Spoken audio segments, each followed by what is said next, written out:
The story begins amidst a battle between the Immortal King and the Knight of Light. The Immortal King lived up to the name Nightmare of the Continent, but the same could be said for the Knight of Light who rivals his power. Our protagonist, Seong-hyun-han, who was watching from his couch, has grown tired of this theatrical fight. The Immortal King and the Knight of Light are both his avatars, and the fight between them to save the continent is something he set up. But how did it come to this? I hear you asking. For that we have to start from the beginning. On a sunny day, Seong-hyun was visited by a worker from the Transmission Investigation Division of the Superpower Control Bureau. The worker was following up to check if Seong-hyun had awakened, and after confirming that he hadn't, the worker left wishing him a good day. Seong-hyun narrates that now that the exchange with the worker has ended, he won't have to open his front door for another 6 months. It's been 2 years since he last went outside, and because of that some might say he is pathetic, or call him weak-willed. But his response to that is that he is a victim of this crappy world. Just then his show was interrupted by breaking news. A fire had broken out, and the authorities believed it was caused by an awakened person who committed a random crime before being transported to the other world. One day humanity began to randomly awaken mysterious powers, but upon awakening one is forcibly transported to another world within 24 hours. Luckily, if certain conditions are met, then they can return to Earth. However, very few have survived and returned back to Earth. So after awakening, many resorted to crime in their last 24 hours, and 2 years ago Seong-hyun lost his family and leg to one of these crimes. He tried working out to restore his legs, but it had no effect. He felt truly pathetic and he questioned if he had the courage to go outside if things would be different. As he thought this, the system detected a dimensional shift and it started connecting him to the Akasha system. A prompt appeared in front of him stating that he was awakening a skill. Seong-hyun started panicking, and amidst his panic another interface appeared in front of him. Seong-hyun had awakened the avatar skill, and his 24-hour timer was beginning to count down. At first Seong-hyun thought it was a joke, but the system warned him that if he doesn't enter the transport field within the time limit then he will be forcibly taken. Seong-hyun sprinted to his drawers to look for supplies he could take with him. He read online that it takes at least a year to return from the other world, and that time in the other world moves 10 times slower than on Earth, which means he has to survive for at least 10 years in the other world for him to be able to return to Earth. Seong-hyun spent the entire 24 hours gathering supplies in his apartment, and as the timer counted down the last 3 minutes he approached the transport field. However, before stepping into the transport field, fear gripped him and he took a step back. As someone who can't even go outside, he questioned how he is supposed to survive in another world for at least 10 years. Then he remembered that he awakened a skill. He activated the skill and a clone of him appeared.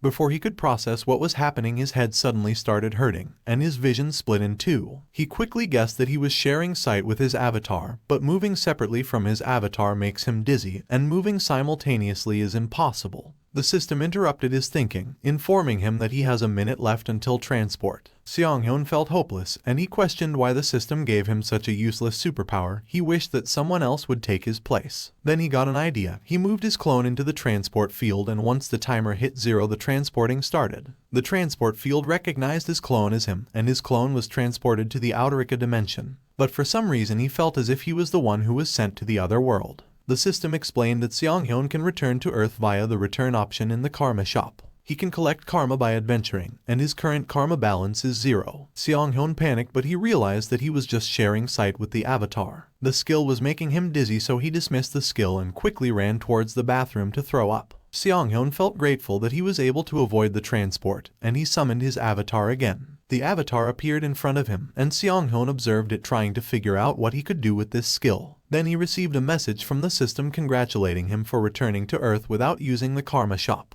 Because of his great feat, Seong-hyun awakened the dimensional transport field, a skill he can use once a day that allows him to travel to a previously visited place in the other world. On this day, Seong-hyun became the awakened who returned to Earth in the shortest time. A short while later, Seong-hyun spent some time looking through his status window, and he noticed that he had a balance of 1,900,000 karma points. He was able to accumulate 10 years worth of karma in one go. Karma is given based on one's impact in the other world. Otherworlders can accumulate karma through good deeds, evil deeds, killing, and even labor. Karma is a key currency because it can be used to strengthen skills or return to Earth. What happened to him seems to be a glitch, and Seong-hyun questioned if the system would ask him to return the karma points. He figured that since what happened wasn't on purpose, he should be allowed to use the karma points. He opened the karma shop and was presented with 3 options. Since he was already on Earth, it seemed pointless to purchase the return skill. He turned his attention to the strengthened status option. He viewed more details and learned that he could enhance his recoverability for 10,000 karma points. Without a moment's hesitation, Seong-hyun purchased recoverability enhancement, and suddenly the injury that had been holding him back was beginning to heal. His leg injury wasn't just an inconvenience, it was a burden and the reason why he locked himself away in his apartment. Seong-hyun's recoverability surpassed the threshold. Because of this, he awakened the super recovery skill. Noticing the slight improvement in his leg, Seong-hyun spent the whole day pouring karma points into recoverability enhancement until his leg was fully healed. He still had plenty of karma left, and he was excited to see what else he could use his karma points on. As he looked through the karma shop, the strengthened unique skill option caught his attention. Recoverability enhancement produced amazing results, and he was wondering what would happen if he strengthened his avatar skill. He purchased the strengthened unique skill option. Afterwards, he summoned his avatar and admired his good looks. After awakening the avatar skill, his consciousness split into two, allowing him to move freely. And after strengthening his unique skill, he gained a new skill, Mind Hub, which filters stimuli and emotions, allowing only desired information to be received. This means he won't get dimension sick, and even if his avatar gets hurt, he won't feel the pain. With this skill, he can adventure through the other world without leaving his couch. He can control his avatars like a video game. Furthermore, he can now summon 2 avatars. It seems like as his unique skill levels up, he will be able to summon more avatars. Things could get confusing in the future, so he decided to give his avatars a name. It didn't seem right to call them Avatar 1, Avatar 2, and so forth, but he's not good at coming up with names either. He turned his attention to a ketchup packet sitting on the table, and a name came to mind. He named the first avatar Hans and named the second one Heinz. Hans had the common traits Mind Hub and Super Recovery.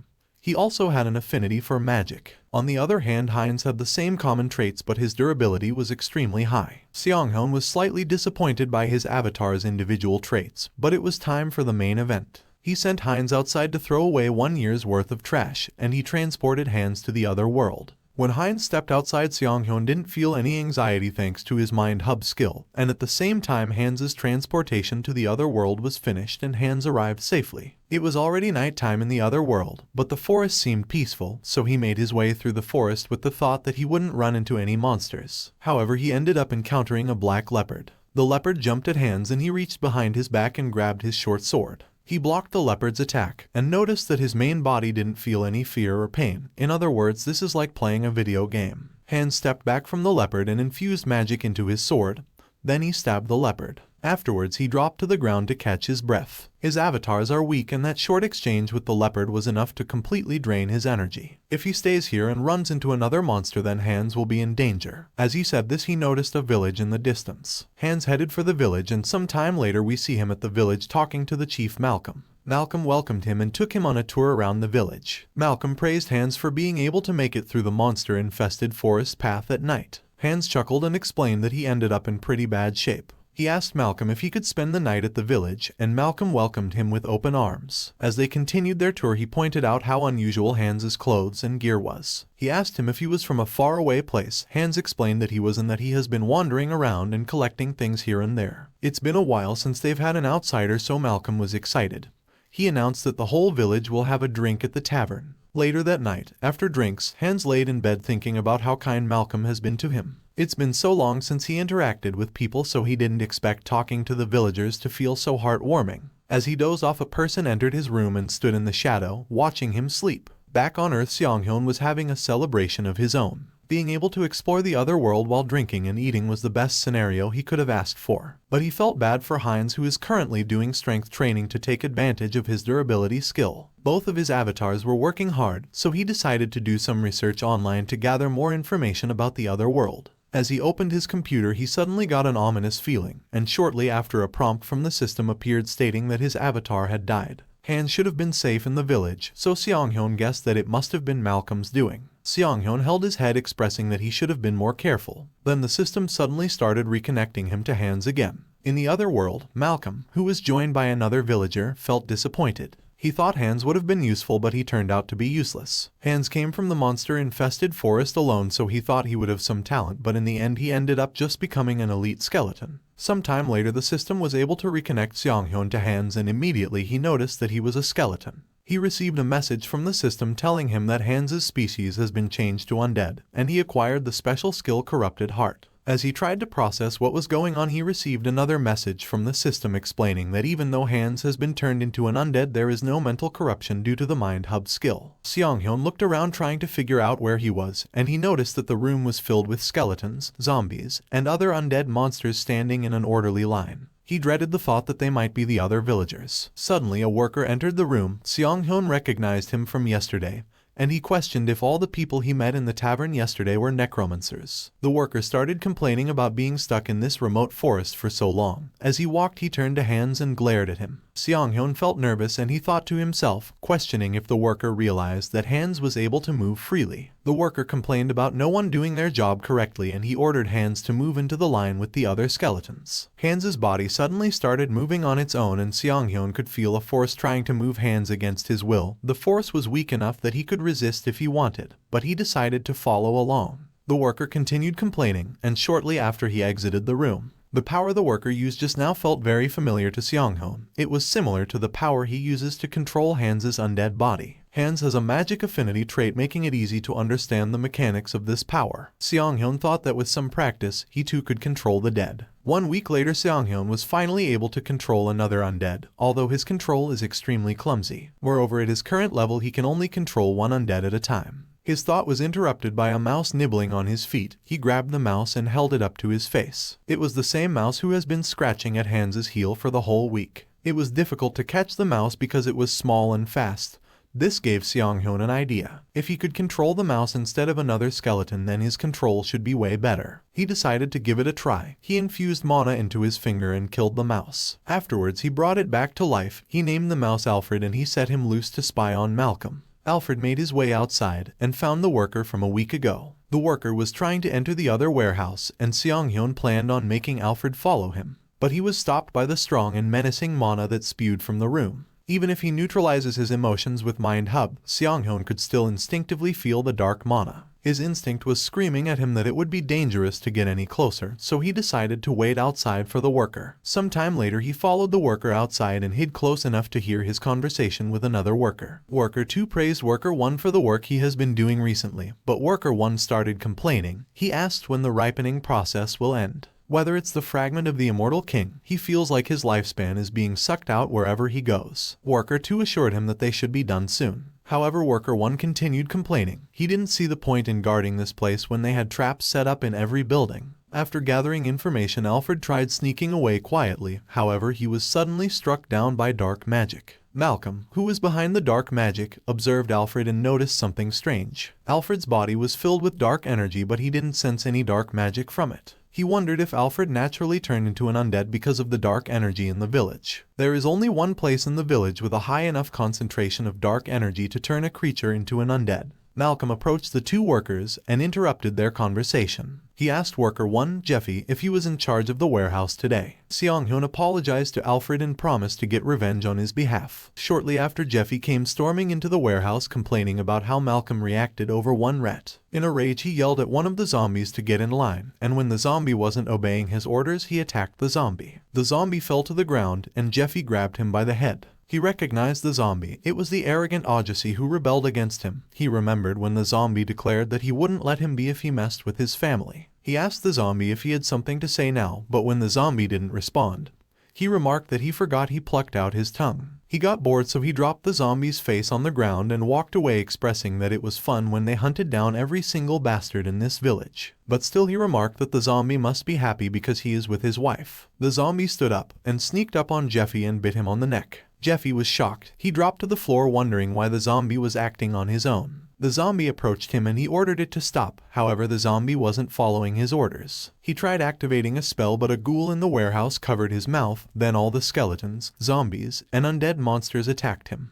Hans, who was watching from the corner, glanced over, declaring that this is just the beginning of the victim's revenge. The scene shifts to the village gate, where a man was explaining to the guards that his little brother was in this village. The guards told him that his sibling left not long ago and they aren't so careless as to let an outsider into their village. The man pleaded with them to at least let him meet the village chief. All the commotion got Malcolm's attention. He approached the gate, announcing that he is the village chief. The man introduced himself to Malcolm, and immediately Malcolm was taken aback. The man, Heinz, explained that his little brother, Hans, is somewhere around here. Thanks to Heinz dealing with Malcolm, Hans was able to easily enter the second warehouse, and with the other undead monsters he was able to approach the fragment of the Immortal King. Seong-hyun could feel overwhelming power from the fragment, and he wondered if the fragment was absorbing the dark energy from the undead monsters surrounding it. However, that didn't seem likely. Instead, it felt like the fragment was resonating with the undeads to fill in what's lacking. The undead surrounding the fragment looked insanely powerful, and Seong-hyun concluded that the first warehouse must be where they store rejects, undead who aren't powerful enough to resonate with the Immortal King fragment. This pissed him off. He grabbed the fragment and struck his chest with it.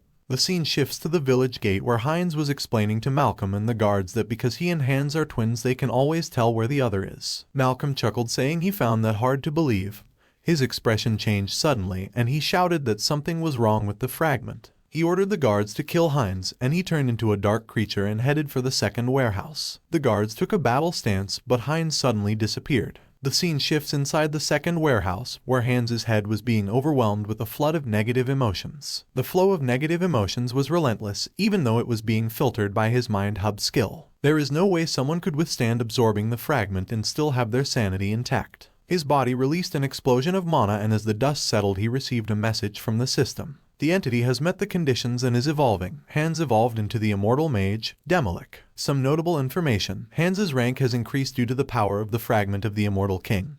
He has absorbed 1 out of 3 fragments. Hans also acquired the special skill Evil Wisdom, which grants absolute understanding and talent with dark magic. Outside the 2 warehouses, Worker 2 stood guard. He complained about Jeffy, who couldn't manage a simple zombie rat, and suddenly Malcolm used the skill to talk to him. Worker 2 told Malcolm that he was guarding the door to the 2 warehouses and assured him that everything was under control. Malcolm ordered him to check the fragment and contact Jeffy. Worker 2 turned to the door and told Jeffy to check the fragment. He continued shouting Jeffy's name, but strangely Jeffy wasn't responding. Suddenly the undead monsters in the warehouse lunged at the door. Hans, who stood in the back, called out and commented on the weather today. Worker 2 was shocked. He stepped away from the door and fired a dark magic ball into the warehouse. But suddenly the door broke down and the undead monsters came rushing out. As he stepped outside, Hans expressed that Worker 2 ignoring his greeting like that really hurt his feelings. He wasn't sure if it was due to evil wisdom, but just by observing the dark magic skill used by Worker 2, he was able to copy it and break down the door. He activated the dark magic ball again, causing the warehouse to explode.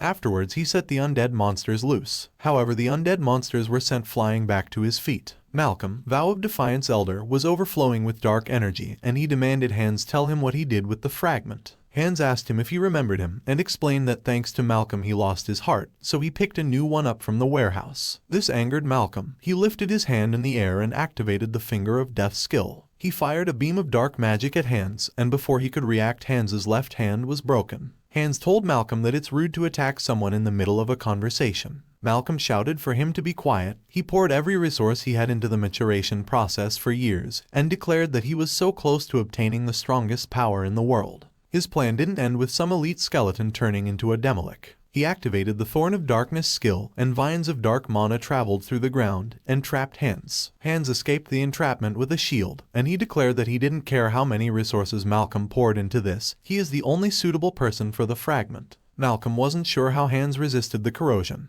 but he declared that he would break down his body and use it as a test subject. He used another skill, but Hans was able to block it easily. Hans retaliated. He activated a skill shouting "Die Alfred's enemy." Malcolm was taken aback. He questioned if Hans infiltrated the village because of someone close to him. Malcolm noticed a vine of dark mana behind him, and he was able to block in time. Hans was becoming abnormally accustomed to dark magic, and Malcolm guessed that it must be because of the power of the fragment. Malcolm realized that he couldn't afford to waste any more time. He lifted his hand in the air and activated the Pact of Destruction skill. Suddenly the mana in all the workers was drained. The mana gathered above Malcolm, forming the Crown of the Broken. Malcolm put on the crown and his energy suddenly surged. With this he declared that Hans will die with his next attack.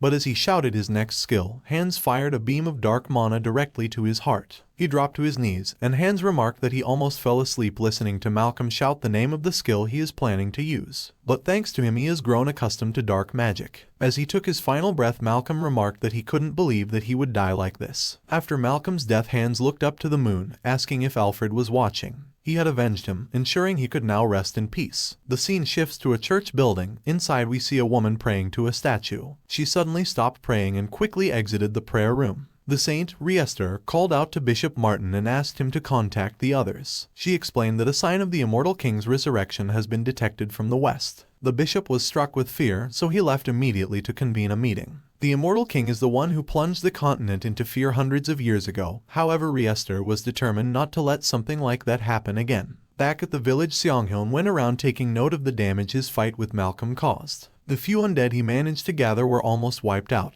But the best part about being a necromancer is he can always replenish his army. For now he decided to take care of his broken arm first. He picked out a suitable arm and used his super recovery skill to fuse the skeleton bone to his arm. The new arm was a perfect fit, and he shifted his attention to replenishing his troops. He released dark mana and directed it at one of the skeletons. The wicked wisdom guided his way, and the borrowed power from fragments of the immortal king contaminates the remaining magic power in the skeletons and scrapes away the fragment of thought. However, the skeleton suddenly exploded. Sometime later, after doing it a few times, Hans was starting to get the hang of it, and he was able to amass a respectable-sized army. He turned his attention to Malcolm's corpse, but before he could try to turn him into an undead, he noticed that Malcolm no longer had a soul. It seems like his soul was artificially extracted through the magic circle on his chest. Seonghyun guessed that this must be some sort of security measure from a secret organization. Since they carried out an operation of this scale, he would find it strange if they didn't have any security measures in place. Malcolm's missing soul shouldn't be a problem because he can still use his body. He decided to turn Malcolm into a top-tier undead with both self-awareness and good fighting skills. He poured the mana from the fragment into Malcolm's body, contaminating the remaining magic power in his body. Then he gathered Malcolm's remaining thoughts and planted the ego. Hans succeeded and Malcolm was turned into a death wizard.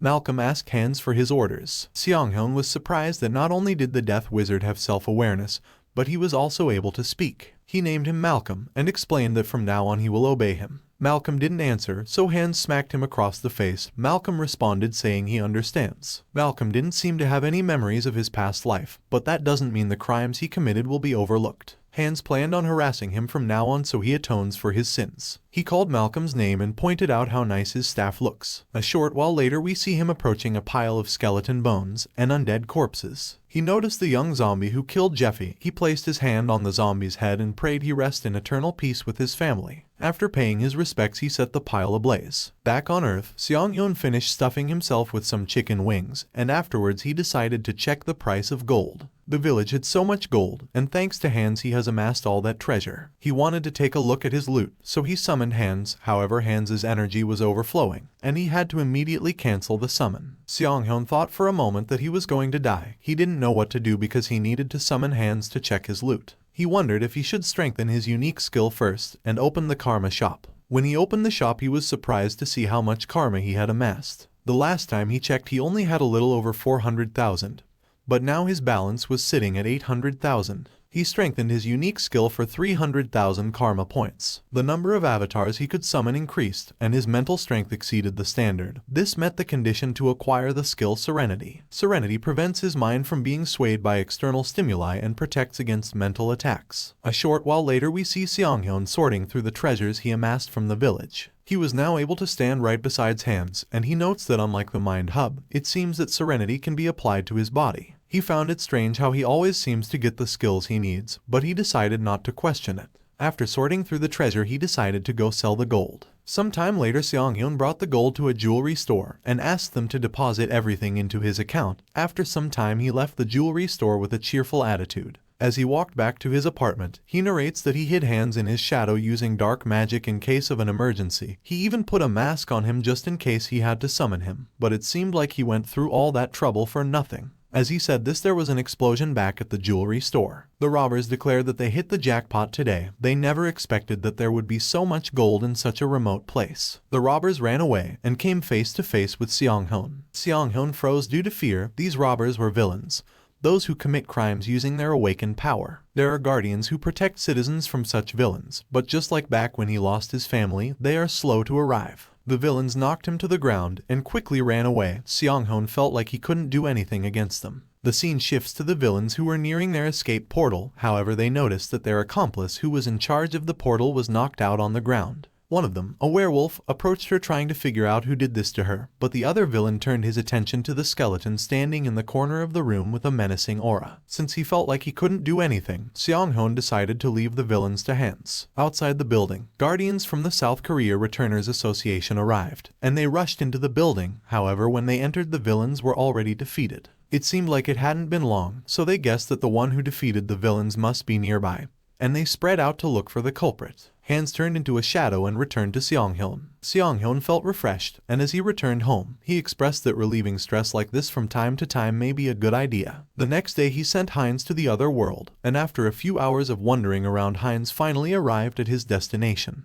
He learnt from Malcolm when he was distracting them that there was a town close by, and it seems like Malcolm was telling the truth. He entered the village, excited about Heinz's debut, but some time later all that excitement disappeared. The village was empty, there weren't any guards conducting checks, nor were they interested in foreigners. Suddenly, a voice coming from an alleyway caught his attention. He turned to the group that was threatening a young girl. One of the thugs with a tattoo on his neck reminded the young girl that she is supposed to pay them 2 silver coins in 3 days, and if she doesn't pay the money they will be left with no choice. Seong-hoon was tired of this cliché. He turned away since it had nothing to do with him, but as he walked away the young girl bumped into him. The girl started apologizing profusely, and Heinz, who needed a guide, asked her if she knew this town well. The girl told him that she does and asked who he was. Heinz pulled out 2 silver coins and explained that he is her soon-to-be employer. He asked her if she had time to discuss the working conditions. Later that night, the young girl, Diana, brought him to one of the better taverns in the town. Heinz narrates that Diana has been working to earn money to take care of her sick little brother. She told him that those thugs were bothering her because she has to pay tribute money. Heinz paid her 2 silver coins and asked her to come back tomorrow. Inside the tavern, Heinz continued on narrating that Diana will be his guide going forward and he will pay her 2 silver coins daily. Even though he was getting ripped off, he decided to think of it as him doing a good deed. The next day he woke up early because of how uncomfortable the bed was. He heard someone sneezing outside, so he opened his window and saw Diana. He invited her inside and bought her food. As she ate, he ordered her not to wait for him this early in the morning.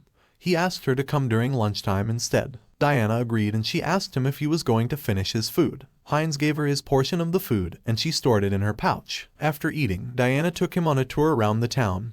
This town was called Azanthu. It's a small town located at the western side of the Thalia Kingdom. During the tour, Heinz noticed symbols all over the town, but it didn't seem like the symbols were drawn with paint. Diana explained to him that it was drawn with blood. Heinz observed the symbol closely, expressing that it doesn't smell like blood. Diana commented that yesterday Heinz ate soup that contains venison. Heinz was shocked and he asked how she knew. Diana explained that she has a good sense of smell. Heinz was intrigued and he took note of her good sense of smell. He asked her if she knew what the symbol represented. Diana explained that it's the emblem of the organization called Varkalak that oversees this road. As she was about to explain what the organization does, she suddenly stopped and expressed that she smelt the scent of freshly baked bread. She urged Heinz to try it. She pointed in the direction of the bakery quickly, almost like she was trying to avoid something. A few days later, Heinz waited outside the tavern for Diana. He felt anxious because she had never been late before. As he waited, the thugs who were bothering Diana when he first entered the town approached him to have a little chat. Seong-hoon expected this to happen sooner or later. He took out a handful of coins and presented them to the thugs. The thugs happily accepted Heinz's donation, and as they counted the coins, Seong-hoon noticed that the same symbol that were painted all over the town was tattooed on the thugs. He remembered Diana warning him not to lurk around in the back alleys and telling him to leave this town as soon as possible. He wondered how badly they harassed her for her to be so scared. His thinking was interrupted by the thugs who were discussing the capture of a little kid. This caught his attention, and he questioned if they captured Diana. He asked them to wait, saying he was curious about something. But Diana suddenly appeared behind him. The thugs approached him and asked what he was so curious about. Heinz explained that he was wondering if the silver coins he gave them were enough. After the thugs left, Heinz lamented about his empty pouch. He shouted at Diana, asking why she arrived so late. With teary eyes, Diana explained that her brother suddenly disappeared. Her brother was starting to get healthy again recently because he was eating the food Heinz has been buying her. But today he suddenly disappeared. She spent the entire morning looking for him, but he was nowhere to be found. Heinz recalled the little kid the thugs were discussing. He asked Diana if Varkalak could have taken her little brother. He explained that he overheard the thugs discussing capturing a little kid. Diana's expression suddenly changed to a horrified one. She dropped to her knees. Heinz tried comforting her, saying if they demand a ransom, he will pay it on her behalf. However, Diana explained with her voice cracking that if that organization really took her brother, Aaron, then he would die. What that organization is after isn't money, they were after blood. Heinz questioned why they wanted blood, and Diana explained that this town is a food storage for vampires. The scene shifts to the previous village. A silhouette stood on top of a building with the wind blowing his cape. He was drawn by the smell of dark mana, and the state of the village made him wonder if there was some sort of internal conflict. This person thought it was unfortunate because he was going to take the fragment of the immortal king once it was completely mature. He exposed his fangs, expressing that he doesn't know who stole the fragment, but he knows where they went and he will be able to catch up to them in no time. The scene shifts back to the town, and we see Seong-hoon asking Diana questions about the vampires. Diana explained that all the organizations in this town are run by vampires. Furthermore, no one has ever successfully escaped this town. She was doing her best to hold on, but in the end her little brother and her are going to end up as blood packs for the vampires. Seong-hoon grabbed her face and tried to snap her out of it. If what she was saying is true, then they don't have a lot of time left. He asked her if she knew where they took her brother. Diana couldn't believe that Seong-hoon was willing to help her even after hearing about the vampires. She declared that it would be impossible. With a devilish smile, Seong-hoon assured her that she had nothing to worry about. He expressed that he is an expert at giving bastards like that a hard time. Inside a tavern, the thugs were busy playing a game of poker. One of the thugs asked where the others got money like this, and the thug with a tattoo explained that they ripped off some stupid outsider earlier today. As he said that Heinz stormed into the tavern, the thugs were ready to beat down Heinz, but one of them asked them to step down. He approached Heinz explaining that he is the outsider they robbed earlier today. He comments that Heinz must be here to make a donation again, and he asked how he got past the guard outside. He chuckled, saying he must have slipped the guard a coin. The panel pans out and we see the guard with his face in the wall. In a serious tone, Heinz asked the thug to tell him where they took the kid they mentioned earlier. The thug's mood suddenly shifted. He angrily asked Heinz if he thought they were close just because they made a few jokes. Heinz gripped the short blade behind his back tightly, then he stabbed the thug in the throat, calling him trash who mess with others' families just to satisfy their own selfish greed. Seong-hoon noted that Heinz took down 2 thugs already, and there were only 2 remaining. The 2 thugs jumped out of their seats and attacked Heinz. With his durability and super recovery skill, Heinz was sure that he could take the 2 remaining thugs, and he charged in. He exchanged blows with the first thug, and the second one tried to stab his side, but the blade couldn't go all the way in. Using this opening, Heinz struck the thug in the head, killing him. The final thug sneaked up on the distracted Heinz, but Heinz was able to notice in time to set up a magic barrier. And before the thug could process how someone like him could have a magic tool, Heinz stabbed him in the heart. Heinz relaxed, thinking that it was over. He glanced at the magic tools tied around his waist, narrating that he shouldn't have brought this many magic tools, but as he thought this, more thugs walked downstairs. Heinz spent the next few hours fighting thugs, and some time later we see him questioning why there were so many thugs in the tavern. He took down so many that he lost count. He turned to the most recent thug he took down, and asked where they were keeping the boy they captured today. The thug refused. He didn't know who was backing Heinz, but he assured him that he would regret this. The thug added that their boss will be arriving soon, and when he sees this, Heinz's life will be over. Heinz thanked the thug for the information and crushed his head. Afterwards, he looked around the tavern, and some time later he found a young boy in the wine cellar crying. Heinz approached the boy and explained that his sister asked him to save him. As they were having a conversation, a bat landed on the window. The bat was engulfed in smoke, and a dark, ominous voice spoke, asking why an outsider was touching his food. The smoke faded, and a vampire stood in front of Heinz and Aaron. The vampire asked if Heinz was from the Vow of Defiance, or if the child was his little brother. Heinz didn't respond, so he reminded him of what happens to those who defy the vampires. Heinz hid the boy behind him and explained that he is just an outsider the thugs robbed earlier, and that he only helped the boy by chance. The vampire found Heinz's reasoning boring and explained that he can't let Heinz take the boy because young boys taste the best. His words, not mine, so Heinz will have to die here. He attacked Heinz with a blood skill, and Heinz shields the boy. The floor below them crumbled and they fell to the lower floor. Luckily, the boy was okay. After recovering, Heinz asked the boy to run outside. Just then the vampire dropped to the lower floor. He was surprised by Heinz's speed, and before a nice meal he decided to have a nice warm-up.